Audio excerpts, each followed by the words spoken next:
Hey coaches, welcome back. This is Coach Parker with CoachParker.org. How you guys doing today? Hey, today we've got a question of the week. A couple of weeks ago, before the snowmageddon happened here in Texas, and I was kind of off a week because of electricity and all that good stuff. We had a question about jet motion versus rocket motion in the wing T offense, and I thought we would talk about that today. And here was the question right here. 8-9-year-old group, jet motion, rocket or jet. Which is more effective in a wing T? Thanks, Coach AR out of Facebook. So just trying to answer his question on this. And before we get started, please subscribe to the channel if you get a chance. This really helps me out with YouTube and Google search. Hit the subscribe button, hit the notify, like, comment, all that good stuff, share. That's a big benefit for me. If you do that, it's free for you to do and help support me and the channel to bring you more free youth football coaching content. So please hit subscribe down there if you get a chance. Thanks a ton. So let's get into it, and I'm going to go into basically what is motion, what my calls are, and then answer the question, because there's a lot of people use different terminology, and we'll just define what the terms are and get right into it. So what is motion? Basically, motion is any player that's in the backfield, that's a legal player in the backfield, and there should be like 4 of them. They can move prior to the snap laterally and backwards, but not towards the football. If everybody else on the line had been set for 1 second, they can go and they can move. So that's a critical factor.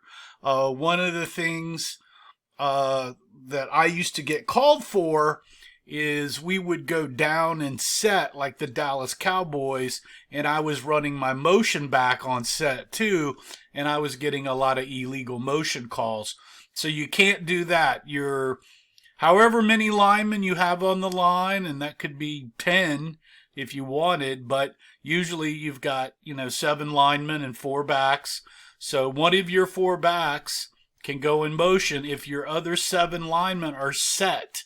So that's the reason we started going for our snap count, ready, set, hut, go for plays that were in motion. So we would get set with our lineman on set, and then our motion guy would go on hut, and then we go, and that's kind of what we were doing there. I've run a ton of motion from a double wing spin and single wing stuff that we've done, and some of the I wing, and we've run a split, which is similar to the wing T stuff. We do a lot of that, and I prefer rocket when we're under center, and I prefer jet in shotgun if I'm passing. But if I'm still doing my spin stuff in a shotgun, I will use rocket. And I'll explain to you when I answer the question here at the end. And you can jump to the end if you want to hear the answer and not go through all this. But that's motion. So basically, any legal player that's allowed in the backfield that you've got in the back, one of your 4 backs, they can move laterally or backward, but not toward the football. As long as your offensive line was set for a second. Now, what's the difference between a shift? Because a lot of folks are like, what's the shift? What's the motion? So a shift, you can have all your players, if you want, all 11 can shift and move around, but then they have to be set for 1 second before the snap for that to be legal. And I basically hardly ever shift. I've seen so many, I don't know what it is about shifting.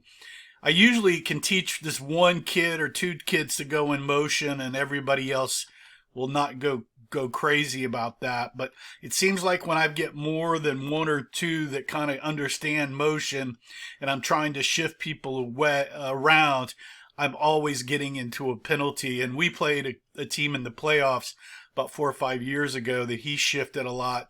And he lost that Super Bowl for all the penalties he was getting.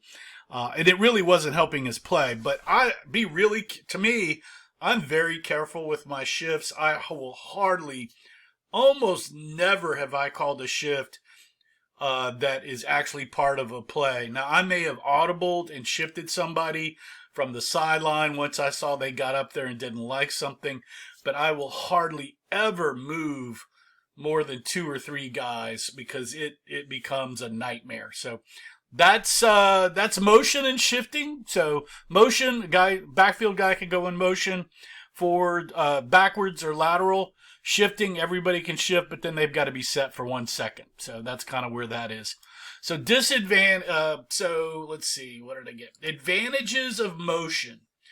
So this is some reasons why you may want to motion somebody. There's a number strength issue. You can, add a player to one side.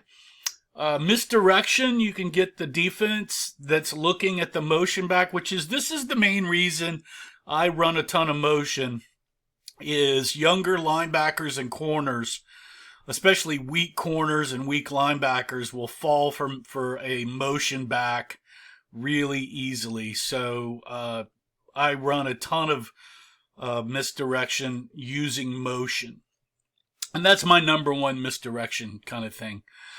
You may want to gain, perimeter strength on a wide side to let your motion back go really, really wide to gain that strength. You may want to improve a blocking angle. We'll do a crack motion and bring our outside receiver back in so he's closer and at a better angle there. You may want to adjust a route or a receiver to a certain side, and so you may audible to that and move him around and put him in motion. And by doing that, you'll be able to see either, through an audible or even a pre-call motion, you'll see if they're in man or zone coverage, or at least maybe you have a man on your motion back there. And you may want to move away from a strength of a player to one side and give you strength on the other side, because this linebacker may be setting up on your wing back, and you may be able to get that motion guy to be a little bit quicker and cause some flow traffic issues with that guy. So there's a couple of advantages there that you can gain from motion. But remember, the disadvantages, you're in youth football. They're not in the NFL or college. Half the time, these dads and other coaches are yelling at their players, "Why can't you do this?" And I'm like, "Did you do that at 8 or 10?" And that's always, so you were a pro at 8 too. So I think that's the issue is, you're dealing with youth football players. In motion, unless you practice it, and practice it also with the linemen, because as soon as somebody moves, peripheral vision, these guys, the little young linemen will move. It's almost guaranteed. But penalties is your disadvantage. There's so many illegal motion things with linemen that'll see somebody move and they haven't listened to the snap count, think, "Oh, I'll go."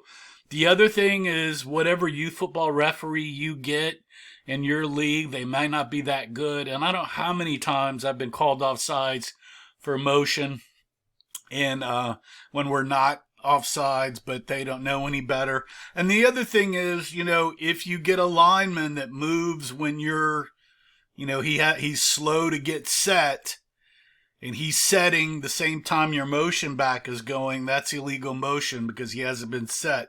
So there's so many little things around that. So just understand, I've seen a lot of teams in a playoff situation trying to get tricky in the playoffs and put in motion, and then, and me, myself included, get bit by that.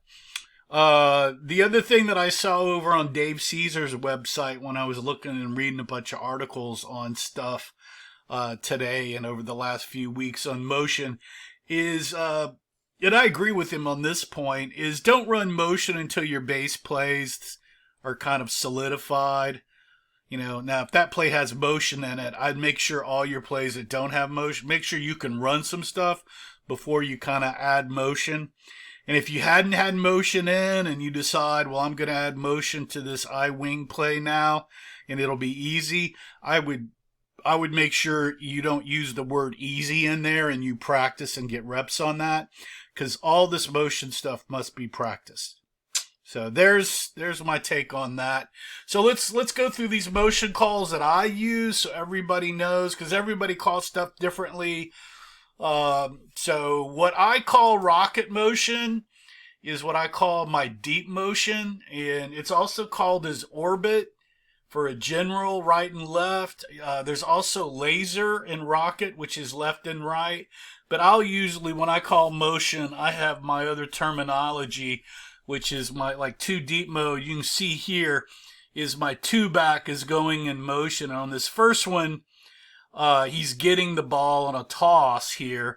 And the second one, he's, not getting the ball there. And you can see he's getting the ball. That's why he's red. Now he's in motion, so that's there. So you could call this orbit, where he's just orbiting around. So 2 like oboe or something instead of deep mo. And this, 2 demo, he's getting the ball. But it's your terminology, so look at it there. So let's go to jet motion. So jet motion, I've got a 3 back here. He's getting the ball and he's coming across. And then right here, he's coming across without the ball. And some people have called this zoom or sonic. And some people have also called it fly. I use fly for another term, but, if you wanted to call it sonic, and here I've got it, I've got sonic where it's a half motion, where you're going across, but you're going to block at some point in there. You're really not going to go far all the way out there. So you can see that, and that would be 2 SOMO for sonic motion. He's coming in, and then he's going to probably trap this end right here and take that, or he could turn up. So if you wanted to use that term, you could. So that's another term there. I use fly for like a short motion in orbit, where I'm going to come up and then I'm going to kick down when the ball snap, and he's not going to run a sweep, but he's going to run kind of a dive slant there into the line of scrimmage. So I call that fly. Some others may call fly going across in jet, but you can name these what you want. So that's what mine is. In and out is here. He comes in and then he goes out. Use that for cutbacks a lot. You could have him slant this way, up behind the quarterback, and then out and pitch. You've got just out mo, which he's just going out. And then I've got in motion, and we call that when he's coming in, because we do a lot of crack with that, is crack mo. And he'll crack here, and then the back will go out across on that. So those are the motion calls that I basically use. I use rocket a lot, fly mo a lot, and I'll use out mo for like if this 4 back went on a screen. I do that quite a bit. I'll use an out mo for that, and he'll screen off. And I know he leans in here, but that right there is the cutoff. If you see a lean, that's after the ball is snapped there. All right, so let's answer the question here: rocket versus jet motion in a wing T, or really any wing kind of offense here. Really, it comes down to, I think, what are you trying to do, as far as which one is more effective? Is it, are you trying to run an inside sweep kind of underneath a contained man, which I call a stretch sweep? Or are you trying to run a wide sweep, maybe to get away from the linebackers, and you can get past a lazy D end? So that's kind of how I look at it. And really it's going to depend, and I've got a slide coming up, really how this outside contained man that you're really trying to beat for sweeps, how are they aligning, and what is their rush positions, and where their rush point is. We'll kind of get there. And I'll just, say I prefer rocket motion. So my ball carrier I can kind of bump him up over the contain man or DN that's rushing so I can get wide, if that makes sense. So I try to put his apex, and the angle is going to be at his highest point where I think the defensive man, contain man, will be in my backfield at the time that he's going to go around it, if that makes sense.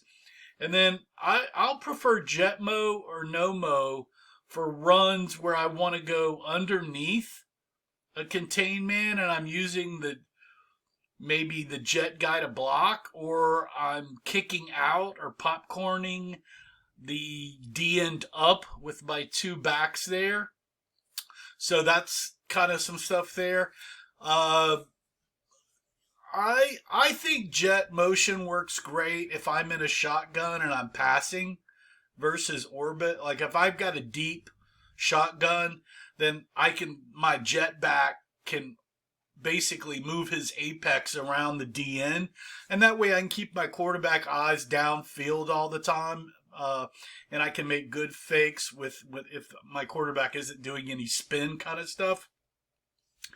The rocket motion allows your running back to get depth deeper than the defensive rush, and I will do this in shotgun if I'm trying to get deep and I'm spinning around. And you'll notice the NFL guys will do that. They'll have this orbit rocket go deep because they're trying to get around that D end. Now, if they're in a pass defense and they're basically backed off and they're really not rushing any edge perimeter people, then of course a jet will probably work for that.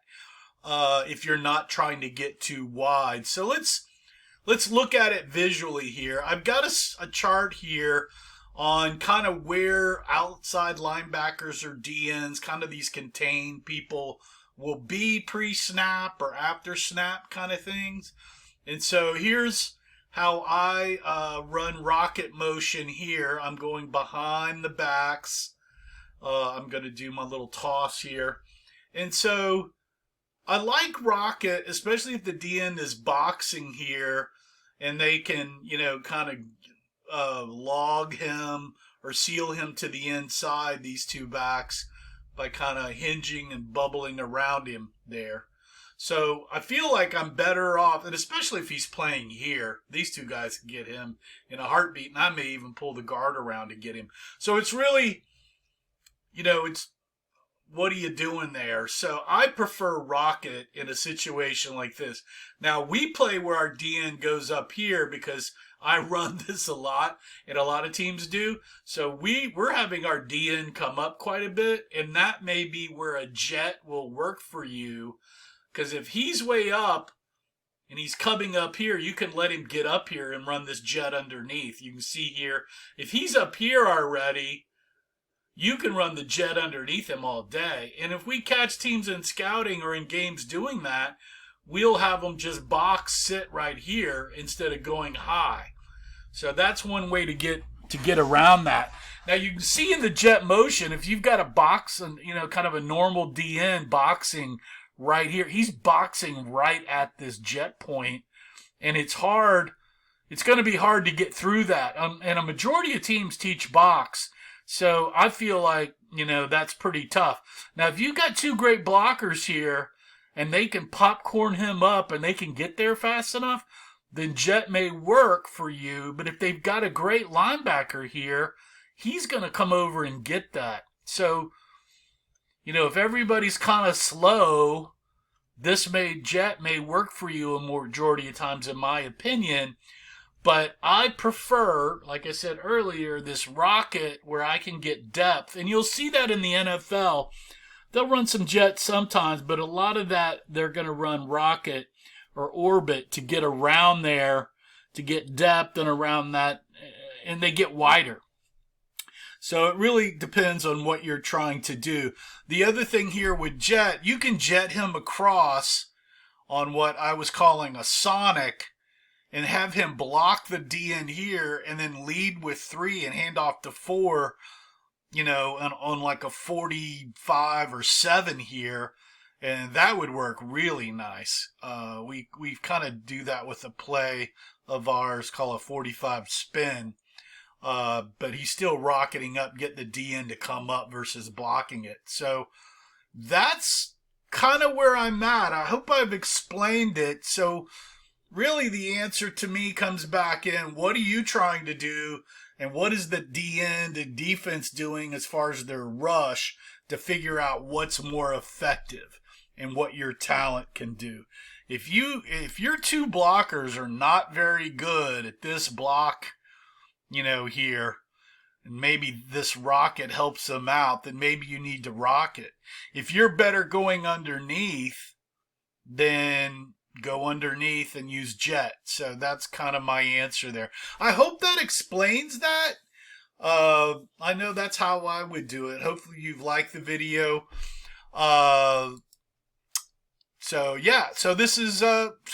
So please like, subscribe, and share down below. This is Coach Parker with CoachParker.org. You can head over there. There's 400 free youth football articles and videos over there. Here's some of the books that I've got for sale that are over there under my playbook store. Please subscribe to the channel. Leave me a comment, share, hit the notify button. All that stuff really helps me out with Google search. It costs you nothing, but really helps me bring you more free youth football coaching content to the community. Please like and subscribe and hit the notify. Again, this is Coach Parker with CoachParker.org. Remember to play for fun, and winning is funner. See you guys next time. Ciao.